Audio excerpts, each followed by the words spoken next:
best counterpunches. We'll define counterpunches as punches thrown in direct response to an opponent's attack. They are measured by how effectively they land and disrupt the opponent's offense, as well as how frequently a boxer can successfully execute them throughout a fight. So let's start with the first nominee, Archie Moore. Moore was a patient, intelligent counterpuncher with enormous power. He lured opponents in, using subtle defensive moves to create openings. His right hand in particular was a devastating counterweapon. Good right hand by Moore. With over 130 knockouts, many came from punishing mistakes with brutal precision.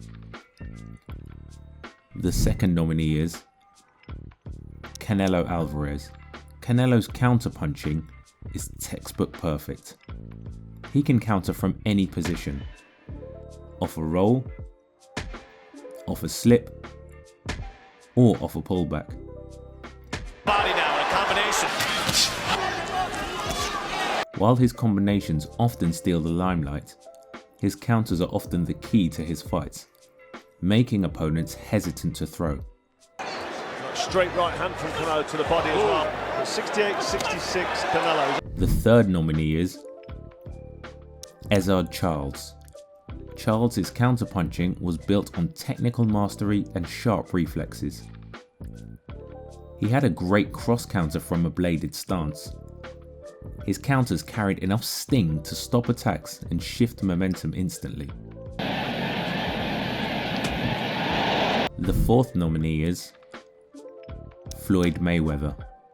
Mayweather's counterpunching was surgical. Not that anyone would know if it was. In round number one. Mayweather won. There goes Apodaca. His reflexes and defensive awareness made him extremely difficult to time and allowed him to find counter opportunities.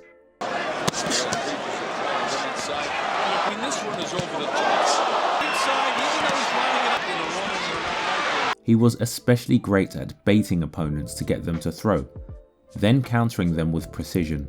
Pretty solid also by Filipendo. Ooh, solid. Oops, longer and he keeps getting pounded like he is right now. And now. Moreover, he had incredibly quick hands and was able to pull off lightning fast counters. His pullback cross counter has become a hallmark of his style.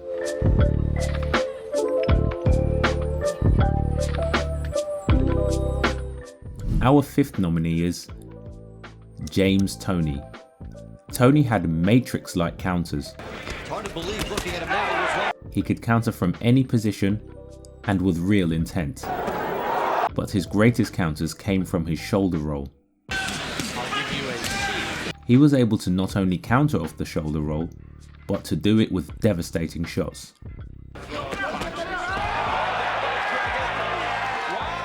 He also excelled at countering in the pocket, staying calm under fire. There's James Toney. In his prime, he was one of the best at turning defense into offense. I tend to agree with you, Joe, but it was a good hand. Oh, another right from Tony. Oh, he's down! Our nominee number 6 is Terence Crawford.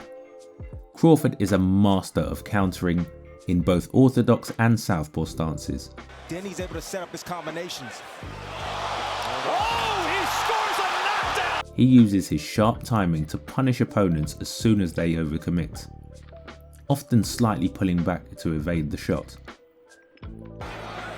Hoping that 4-60. Good combination.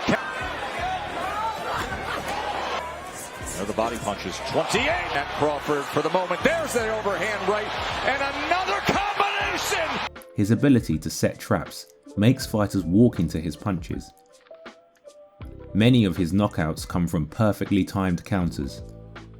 Crawford 2 different ways. Punch in between. Another knockdown score. The following nominee is Juan Manuel Marquez. Marquez was one of the greatest counterpunchers ever, known for punishing his opponents when overreaching. Ending of the round has saved him from going down, and there's a left hand. He could counter from anywhere, in any way. He was quick and accurate with his counters. He thrived when opponents attacked, always finding a gap to exploit. His dramatic knockout of Pacquiao epitomized his counter-punching brilliance. In the 6th round.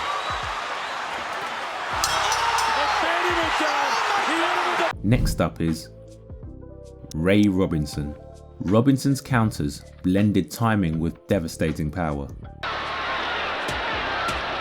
He could slip a shot and fire back with a lightning-fast hook or cross that ended fights instantly. His ability to punish opponents in between their punches kept them hesitant. He made counterpunching both an art and a weapon. The nominee number 9 is Salvador Sanchez. Sanchez had excellent anticipation, countering with sharp punches, especially his right cross. He was also great at countering multiple shots in even long sequences. His counterpunching often discouraged opponents from pressing too aggressively. Sanchez's counterpunches were some of the most fluid and precise ever. Nominee number 10 is Shakur Stevenson. Stevenson's counterpunching is sharp and accurate, built on his great distance control and reflexes. Oh, there's a knockdown scored! He measures and controls distance, making opponents fall short, then punishes them with a fast counter. Most of the time, he pulls back or steps back, getting out of range, then comes back in range with his quick left hand. And he doesn't look intimidated by Stevenson at all. Let us know on the poll who your vote goes to.